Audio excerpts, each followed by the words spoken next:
Okay. I'll give a status update since I made some changes. I did put new turbos on it. I'm still waiting on some intercooler tubing. I did get the one downpipe back on it. I got the turbo elbows welded up with the wastegates on. I got the blow-off valve mounted on it. And I finally figured out where I'm going to mount my coils. So, start down here. Take this off. Here is the new turbos. These are the 6062 Rev 9s. They are a .70 AR versus the 1.05 69mm GT45s they replaced. These have a lot smaller exhaust housing on them. You can't see that. But so these should spool a hell of a lot faster than the GT45s they are replacing. Let me see here. Come down here, you can see the difference between the outlet housings sizes between the old GT45s and these. I'm going to downsize these pipes to 2.5 inch. They're 3 right now, so I'm waiting on those to show up with the new clamps. The passenger side wastegate barely have enough room for a fitting right here. And here is the driver's side wastegate. As you can see, these gave me quite a bit more room, especially down here for the exhaust. I have a lot more room to run the exhaust. The exhaust outlets on the GT45 are an oddball size. They're not your typical 3-inch, they're not 3.5, they're not 3.25. So they're kind of a pain in the ass to find V-bands for.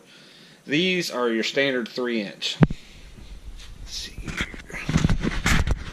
Pardon the horrible welds on this. My welder sucks and the wiring in this garage sucks. So it's really hard to do decent welds. I plan on taking them to work and grinding all the old weld off and redoing it. This is pretty much just to hold it together until I can get it to work. And down here you can see the 3.5 inch V-band. So the exhaust will come out in 2 pieces because it's just going to be too big to fish through there. Let's see the clearance. I'm thinking about taking the inner fender here and cutting this out. Kind of let some of the heat get out of here. That or cutting out the majority of the inner fender. I haven't really decided yet. I don't know if I'm going to mount anything on them or not.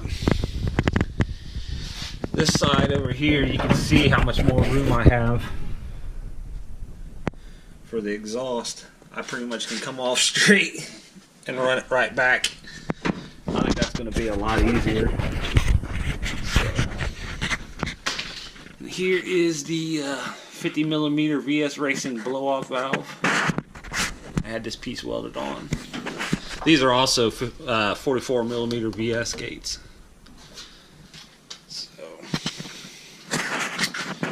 As for the coils, I've got universal relocation brackets, and tomorrow I've got metal showing up. What I'm going to do is make a bracket that bolts to the valve cover in the stock coil mounting locations, and then I'll be able to bolt these to it, and I'll be able to tweak their position.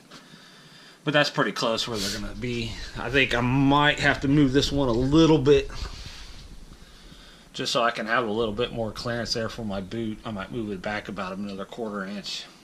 So, oh, I did get the fittings welded on my valve cover also. If anybody's looking to have it done, a -10 bung welds just sets in there perfect like it was made for it. Come over to this side. You can see right there. So I'm going to have lines coming up, and then right here I'm going to have the crankcase breather. I don't know if I want to do 1 breather or 2 breathers. I don't know, maybe somebody give me some advice. But mount one right there and one right there. That way they don't have to cross over. They can just be a straight shot over. So And I'm starting to get the fittings ordered for everything. I'm getting ready to order the fittings for the gates, the gate controls. I do have to order new fittings for my intercooler. I am going to have my intercooler modified. Come on. These are 3/4 inch MPT fittings, and I'm going to have these modified and replaced with 1 inch MPT for a lot more flow. So, going back to the tank. Let's see here, and I do have to get, I don't know if I want to do AN fittings for my main radiator hoses going back. I'm not quite sure. I think that might get stupid expensive very quick. But that's what we're at right now. So engine bay's starting to get a little full. I got some big stuff coming up that I'm going to do to it. I got to get the motor back out, get the pan drilled for the returns. I want to put the sloppy stage 2 cam in it. I'm going to put Molnar forged rods, forged Wiseco pistons, LS9 head gaskets, probably Chinese studs. So, as for the stock truck intake, I'm going to keep the truck intake. The fuel rails have got to go, because as we all seen, Matt bunched 4 rods because his rails, injectors, and lines couldn't keep up. So I'm going to replace these, just get some universal ones, and then make a crossover for it. So the fuel lines, the feed line's probably going to be a -8 with a -6 return. So,